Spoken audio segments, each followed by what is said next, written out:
everyone. My name is Alison Woodall, and I have an online guide called Make the Move that takes you step by step through the process of planning your move to a new state in the USA. And you can find out more at alisonwoodall.com. Well, today I am talking to Patti Brownsord and Dr. Jack Slingluff all about business. Welcome to you both. Hi, Hello. happy to be here. Well, I'm looking forward to talking to you all about your business and statistics and how they can help people who are thinking about moving to a new state. But before we start talking about that, Patti, I would love to know a little bit more about where you live, because you are in beautiful Orlando. I am in beautiful Orlando. I live in the small town downtown called College Park. It was named because all of the streets are named after colleges and universities. It was the first marketing shtick in Florida, but besides the name Winter Park. But we have a blast here. There's always like 3 or 4 things to do every day. We have the parks, which is not Orlando, but the parks are fun. And then we have the real Orlando. We have a lot of different districts where they all have their own flavors and vibes and a lot of new fun things. A lot of new fun concept restaurants have come out of Orlando too. So we get to experience them first. Wow. Well, I lived in Tampa, so I didn't think I would like Florida. I thought it would be too humid. And I didn't think I wanted to live near the ocean, but I love the heat in Florida, and I'll take humidity any day. If you feel that, you literally drive to Florida and you can feel that warmth, and it lifts your spirit. And I'll take humid and a little bit of bad hair days any day for the benefits of living in Florida. Well, Jack, so you don't live in Orlando, you live on the coast. Tell me about where you live. I live over by Sarasota, so I'm really like just a couple miles from the water. I immigrated originally from Ohio, so yeah, huge change culturally, but it was a lot of fun. And what was it? Was it the weather that drew you to Florida from Ohio?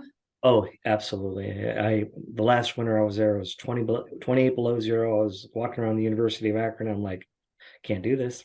Can't do this. Yeah. To me, wherever you live, there's going to be a couple of months of the year where the weather's not ideal. In Florida, summer can be a little bit too hot and humid, but it's a couple of months. Whereas I always think, like the Midwest or Ohio, when you get lake effect snow and you get those freezing temperatures, it's not just a couple of months. It's a much longer season where it's not, your favorite weather. The season of uncomfortability is flip-flopped. Let's talk about your business. I don't know who wants to outline it, just kind of what's your business, what you do, and then we'll get into how you could help people within the groups. Sure. So we're grounded with data, and we're the home of grounded rather than the childhood punishment of grounded. We focus our efforts on marketing research and data analysis, but we also can be a coach to help others grow and do better and achieve growth. But then we can also consult and just answer the questions and help them make decisions rather quickly. We like to not focus too much on one kind of industry, because we can pull from everywhere and everything and apply it. And do you deal with like one person who is maybe they have their own consultancy firm, or they have their own one person business where they like a solopreneur or whatever the fancy term is, or do you specialize more in like bigger companies? We can do it all the way through. We have a couple active clients that they are consultants in their own right, and we actually just support them in providing useful information for their clients. Or we've also worked with a national company and done a data audit for them and developed personas so they could harness their advertising targeting a little bit sharper. And our sweet spot, though, is like when we do coaching, we really like to work with business owners who have been around about 4 or 6 years, and they're looking for growth, or they did grow and now they feel stagnant and they don't know why. But with the consultancies we've done, we work with startups, and we work with those that have even reached the maturity stage and they want to kind of go back into growth. So we'll use our data analysis chops to get them going. So if someone has a business in California, whether they are, a solo person, or, a small business, how would you help someone in the group? You know, do you help them while they're in California deciding, you know, where would be a good place to expand? Or could you help them actually decide which state they should move to if they're actually thinking about leaving California? Yes to both. Even if they don't want to leave California just yet, we can help them kind of shore things up, or at least figure out if they don't have a thorough understanding of who their actual customers are and what makes the best customer. Analyzing that data will give them the personas and the information and how to define it well enough that they can then move into the rest of our, you know, the analysis of what state do I even go into, what city do I go into. So even getting with us now, if there's uncertainty of, you know, who the best customers are, then, you know, we can help. But if somebody's moving, you know, Jack and I, being the deep thinking data nerds that we are, we came up with an acronym to help people remember what one should do when they are thinking about a different state. And, you know, you can either think about, like, there's a handful of states I'm interested in, or wide open with this process. And our acronym is MOVE. M-O-V-E, MOVE. Tell me what MOVE stands for and how it can help everybody. Okay, so MOVE stands for market assessment, opportunity cost, values, and then everything else. But it'll make sense when we get to the everything else part. But first is that market assessment, like we talked about, the understanding what the great customer metrics are. Because if you can identify who your best customers are, and that can be quantified either by demographics or by the kind of, if you're a B2B, then by the kind of business that they're in, or if they have different traits of things that might belong in the census that we can identify. If that can get identified quantitatively, we can then scale that out. And you can scale that out across the entire country to find out where those other pockets are.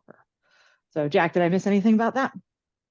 No, that's absolutely true. So once we figure out what the profile looks like of a person, we can find out where other people that look like that are and who are your most easiest target during the move. Not to say that you couldn't bring other new people into the market or into your business, but that's an easy way to find out how many people are there that will likely adopt fairly quickly. Yeah, fish where the fish are. So then once you've identified kind of like your top 10, top 5, depending on how deep you want to go, then you start conducting more of the market assessment, which is then using like our favorite other acronyms, the PESTLE, the SWOT, the 5 Ps.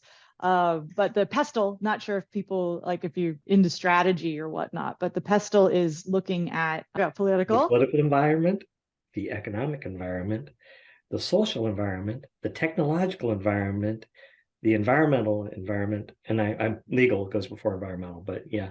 Pestle. You're about to do PESTLE, but PESTLE. It's a strategy that major corporations use in their like strategy departments to understand what the landscape is.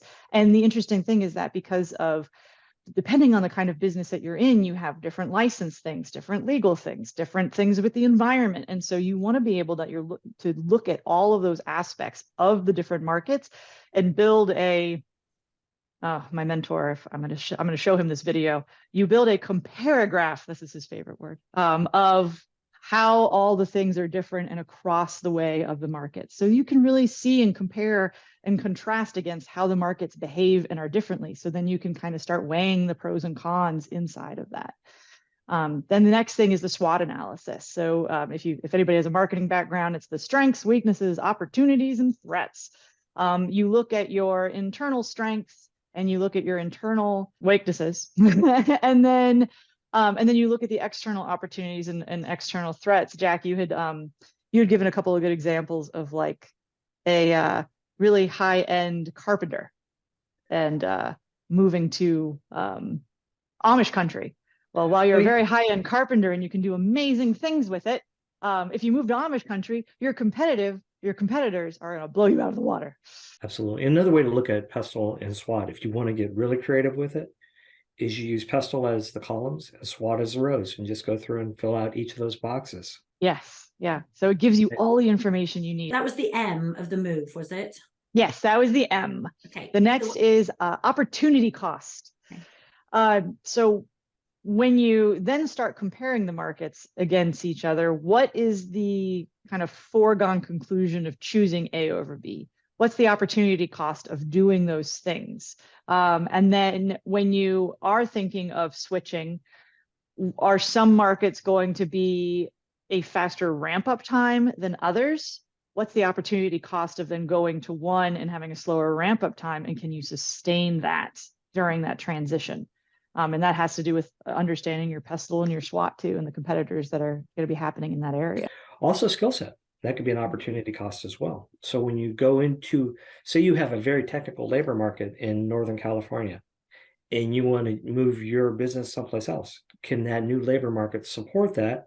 Or will the technical people that are used to making huge dollars be okay in a local environment making fewer dollars? So all of that kind of comes in together when you're kind of considering an opportunity cost. Again, it's the foregone conclusion of choosing A over B. What's different? What's going to sustain itself? What is not acceptable? And one thing that we will note is that you're exactly right, that there are different values of the dollar across the country. So when I'm talking about economics and the utility of the dollar, it may vary from state to state widely. So a dollar in Florida is certainly a different dollar than California. Yeah, and within states as well. A dollar in the panhandle of Florida will get you much further than a dollar in Miami. Yes. Yeah. A dollar in Sarasota will get me out of the driveway. That's about it. Okay, so we covered M, we covered O. Have we covered O? Anything more you want to add with O? No, we can move on to the V. V, tell me about V. V. So V is values. And this has a lot of different angles in which you could consider and define values. But mainly it's the question you have to ask yourself is, do the values you've built in your business reflect in the new market? We all know about the red, the blue, the purple. We know what those differences can mean. And so if the values of how you built the business, whether it was a conservatively done, progressively done, in the middle, that can also have an impact. But that's not necessarily always laid out in like the pestle or the SWOT. It's really just kind of toe dipping and understanding how you what the culture of your business and the culture of how you run a business, and is that reflective? So it's not just about the labor workforce and how much they'll want to pay, but it's about the culture and the values that you have. The USA is so diverse. You have to find that place that suits the values of you personally, where you feel comfortable, or suits the values of your business. And I think people have to understand how diverse this country is, and everybody has a place and every business has a place. You just need your data to show you where your place is. Exactly. Yeah. We have a colleague who took speaking of values, he took a train ride cross country. So driving or riding back from, I think, Washington down to Florida, there was a couple of days where he couldn't eat because he was a vegan. And there were no opportunities on that rail line for a vegan to truly have a meal. So same thing as when you're moving your business. So if you're a vegan outlet, probably Middle Texas, we're in the cattle country, is probably not the ideal spot. Although probably a good solution to help their heart problems, but I'm just saying. Okay, so let's get on to E and everything else. Everything else. So you do not live in your own happy bubble. We've already talked about workforce and some workforce limitations, but do you have a spouse? Do you have family? Do you have, generations above and below you? What about their needs? What about the school zones? What about the social community? What about the intangibles that you may have not considered before? If your son is a cross-country skier and almost on his way to the Olympics, then you may not want to consider Florida and squash his dreams. So there's everything else that comes into play that adds that kind of flavor in your decisions. And speaking of flavor, Jack, you have that rant on pizza you wanted to share. Yeah. That's my Florida story, is that in Ohio makes amazing pizza. Okay. I know that New York and Chicago are known for it, but Ohio is halfway between there. And so we have one of the best pizza sources in the country, right? I moved down to Florida, and pizza was an artistic form that just did not match or wasn't close. So I had my emotional attachment to my pizza store. I couldn't fulfill that need once I moved down to Florida. So I went for 6 months. It's like, all right, this is just not working here. I need But it was kind of funny. I ran into a restaurant in Orlando and they said, "Hey, have you heard about this pizza place in Ohio?" I'm like, "Really? That's my pizza store." So again, those little type of creature comforts is really the message here, is that you set up a life in one place, right? You have your little routines, your rituals, and when you disrupt that, that's something that you need to consider how that's going to impact or how long that will be disrupted for and during the move. So, okay, anything else you want to add about M.O.V.E. and the acronym? When you think about the acronym and all those different things, they're actually deeper constructs. So we came up with that acronym, but there's a lot of deeper things that you'll have to investigate along the way, and it will help to fill in those answer those questions before they become issues, is really the message of the story. Okay, so because I mean, I deal with people, and they all the things that you're talking about, that's what we go through in detail. What is it they're looking for from their new life? Where's the place that fits their needs the best, and what's their budget, because of course that comes into it, and then we go through all the logistics of making it happen. So it sounds like you do that for the business, whether the business is one person running their own business or like a bigger business. Yes, absolutely. We can help them remotely, or at least give them kind of pointers, or really facilitate a lot of their move activities. And again, really one of the first recommendations we would offer to anybody who's considering a move is we just give a lot of different steps and different acronyms. But really what you want to have is a project coordinator who is going to solely dedicate themselves beyond the rest of the organization's work to making sure everything goes on according to plan and no services are disrupted and everybody's lives are not upturned through the process. So they go through and think about, well, okay, our next step, we need to turn on the utilities. We need to turn on the gas, lights, or whatever you might need, pay the rent, or depending on where you're going. And so it's somebody who's going to think through that and how to logistically get your team, whether it be one person, 3 people, or 500 people, from your location in Cali to your new location, say here in sunny Sarasota. There's also not just picking the destination, but then finding, like using commercial realtors to find the buildings and doing feasibility studies of buying land if it's available to build a building. Like there becomes so much more. But yeah, we can start at the beginning. We can help you we can help any business narrow it down, so that way they're not having to spin their wheels on 5 places, but they've at least figured out like 2 or 3 that are really big contenders. And then they can that project coordinator can take over and continue on with like understanding like how will it get there. In the pestle analysis, we can always look at like what are the incentives from the economic groups, and how does that all play out. But it really becomes like a boots on the ground negotiation with the cities and things. And so that becomes, we hand the information over and make some recommendations. We always like to answer like, so what and now what with the information. But then it really becomes, there's a lot more to moving a business than just having all the information at your fingertips. Once you say, yeah, sure, in 5 years or 10 years or even next month, then you still have way more to do. Yeah, but you're the people who, so if I'm sitting in California paralyzed with indecision, because could I do this, could I do that, the first thing would be to call you and say, this is my situation, I don't know if it makes sense for me to leave California. And there are people who are going to watch this video who are in other states. I just always talk about California, but it could be, I have a business in Ohio and I want to move to Oregon or wherever that business is. I just, if I don't know, I always say to people, don't sit spinning in indecision, take that first step. And if that first step is calling you, you can say, oh my goodness, let's look at this. Why on earth are you staying in this state with high taxes where your ideal customer is not based? Why aren't you, the statistics say you should move to this state where your ideal customer is and the opportunity cost is so much less. And then, should you go or should you stay? And then you can move forward from there. Yeah, exactly. Yep. You've said it perfectly. And that's another thing, is that sometimes you may know that you want to move. Okay, and say this area is not becoming tenable, whether it be economically or even from your social point of view. And you say, I want to go someplace else. I don't know where to go. So one of the things Patti and I are actually very good at is putting together a probability model that give you, based on whatever parameters that are appropriate, and actually academically totally precise on where the best choices are you to go. So we can give you like a list of 5 or 10 areas that may best suit your interest. And then we can kind of narrow them down through a process of elimination.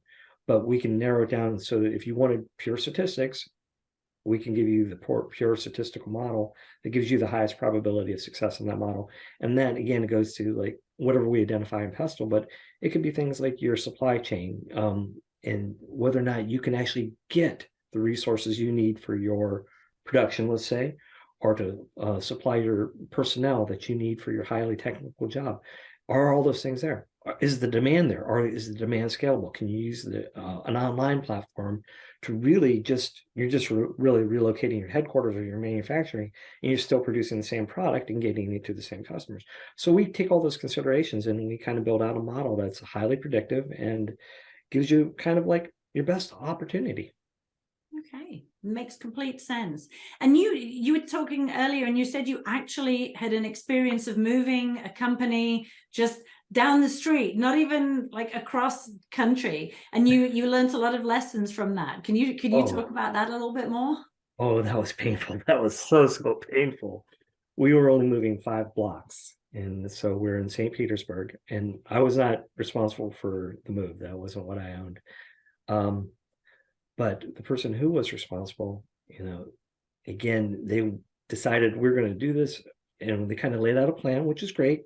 They communicated. That's one of the main things you do, except they jumped the gun and they did everything like instead of like over a couple of weeks, they decided they were going to do it overnight. So we ended up in the new office, no phones, no utilities, no technology. So needless to say, our customers were not very happy about that. So the takeaway from that is yes, go deliberately. Yes, go quickly, but don't rush it. Mm-hmm. There are systems that need to fall in place before other things can happen. It's almost like in project management, you have a critical path. That is where if you move one unit any direction, it's going to extend your timeline. But if you go deliberately, and you know that the utilities are going to be turned on Tuesday, that the technology, that means unplugging the servers and taking them down there and replugging them back in. That's going to take 2 days. You you can't do it on Monday, right? Because you're not going to have the electricity for the new servers. So you have to kind of stage things out. But once you do, you have a plan, you communicate it, just be deliberate and don't rush it. If you could share one tip with, the people watching this video, what would it be? Yeah, it would be communicate with all your stakeholders so that nobody is surprised. Patti and I have an adage that's let nothing be a surprise. So over communicate that you're moving. Okay, so that's a great business tip, and I would also apply that to anyone doing a personal move. Let everybody know that you're moving so that they're all prepped. There's no surprises. Everything is transparent. But absolutely, from a business perspective, that's a great tip too. You've shared so much great information with us, but I would encourage anyone watching this video, if you're thinking about moving your business and you just think you might know where, but you just want to feel certain about it, or if you have no idea where to start, if you don't even know if it's viable being able to move your business, get in touch with Patti and Jack. What's the best way for someone to contact you if they want to work with you? Sure, definitely. You can email us at Patti with an I at groundedwithdata.com or Jack at groundedwithdata.com. That's the easiest, fastest way. Okay, well, perfect. Well, thank you so much. I feel like I've learned a lot talking with you, so I'm sure everybody else has. It's been great. Thank you so much. Thank you for having us. This is great.